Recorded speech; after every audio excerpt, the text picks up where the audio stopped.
कई बार ऐसा लगता है कि सुरजेवाला साहब को कोई हुड्डा साहब से बदला लेना है और वो बदला लेने के लिए मौके ढूंढते हैं और आज भी उन्होंने उस मौके को चूका नहीं है। आज देखिए, सुरजेवाला साहब जिन बातों का उल्लेख कर रहे थे अपनी प्रेस वार्ता के अंदर, वो सभी की सभी कहीं ना कहीं कांग्रेस पार्टी से जुड़ी हुई थी।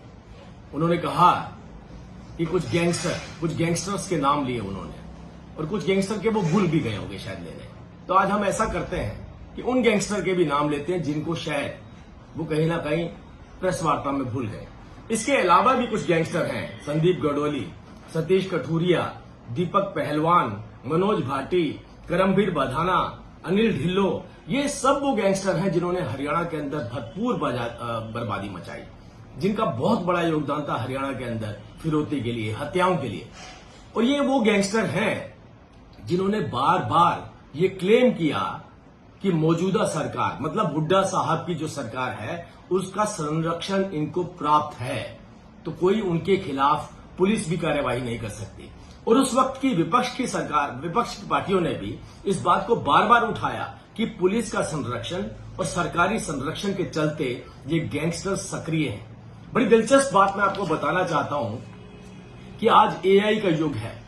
अगर आप एआई में भी जाकर के एक कंपैरिजन डालें कि पूर्व की सरकार, जो मतलब हुड्डा साहब की, मतलब सुरजेवाला साहब की सरकार को अगर मनोहर लाल जी की सरकार और नायब जी की सरकार के साथ कंपेयर किया जाए तो आप कैसी तुलना करेंगे? तो आप विश्वास कीजिए, मैं आपको चुनौती देता हूं, आप जाकर के देखिएगा। उसमें साफ लिखा है कि पूर्व की सरकार के अंदर गैंगस्टर हरियाणा के अंदर सरकारी संरक्षण प्राप्त थे, लेकिन जब मनोहर लाल जी की सरकार आई उसके बाद हमने एसटीएफ लगाया, यूएपीए लगाया, गैंगस्टरों का सफाया किया। मनोहर लाल जी के बाद नायब जी ने इस कदम को आगे बढ़ाते हुए आपने खुद देखा किस तरीके से गुंडों का सफाया करना शुरू कर दिया। आज एनकाउंटर किए जा रहे हैं। तो इस बात से एक बात तो साफ हो जाती है कि सुरजेवाला साहब उस सरकार पर उंगली नहीं उठा रहे हैं, नायब सरकार पर उंगली नहीं उठा रहे हैं जिस सरकार ने अपनी शपथ से पहले नौकरी देने का वायदा पूरा किया। ये उस सरकार पर उंगली नहीं उठा रहे हैं जिस सरकार ने सभी फसलों के ऊपर एमएसपी देने का काम करके दिखाया। ये उस सरकार पर उंगली नहीं उठा रहे हैं जिस सरकार के अंदर विद्यार्थी सोचते हैं कि अब मेरा भविष्य और उज्जवल होने वाला है।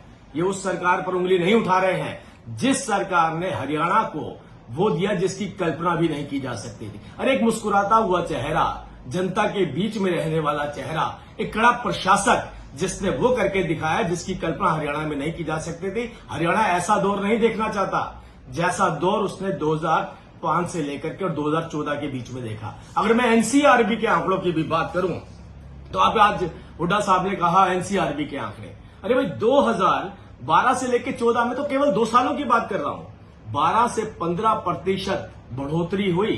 किसके अंदर? हत्याओं के अंदर, लूट के अंदर। लेकिन जिनके साथ लूट की जाती थी, हत्या की जाती थी, उनके तो केस भी दर्ज नहीं होते थे। हाँ, हमने कहा कि कमजोर से कमजोर आदमी भी आकर के थाने में अपनी रिपोर्ट दर्ज करवा सकता है। हम किसी भी गैंगस्टर को बख्शेंगे नहीं। जिस तरीके से इनकी सरकार के अंदर संरक्षण दिया जाता था फिरौती के लिए, संरक्षण दिया जाता था हत्याओं के लिए, और संरक्षण दिया जाता था अपने राजनीतिक सर्वाइवल के लिए, आज वो दौर जा चुका है। सुरजेवाला साहब, आपकी दुश्मनी हुड्डा साहब के साथ है। आप प्रेस वार्ता की जगह सीधा सीधा एक प्रेस नोट जारी करिए और बताइए कि किस तरीके से हरियाणा के हालात थे और कैसे हालात आज बन चुके हैं। आपकी आपसी रंजिश के चलते आप हमारी सरकार को मत उजागर कीजिए। हमारी सरकार का नाम लेना है तो हमारी पॉजिटिविटी के साथ लीजिए, हमारी विशेषताओं के साथ लीजिए। उन बच्चों से जाकर के पूछिए जिन्हें नौकरी मिली है, उन महिलाओं से जाकर के पूछिए जिनके घर पर उनके अधिकार पहुंच रहे हैं, उस व्यापारी से जाकर के पूछिए जिसे पता है कि सरकार के पास जाऊंगा, अगर मुझे कोई किसी तरीके की धमकी मिलती है तो अगले दिन उस व्यक्ति का एनकाउंटर किया जाएगा। वो लोग आपको बेहतर जवाब दे पाएंगे। आपकी आपसी लड़ाई आप आपस में निपटिए। भारतीय जनता पार्टी की ईमानदार, पारदर्शी और मुस्कुराते हुए चेहरे वाली सरकार के ऊपर उंगली उठाना बंद करिए।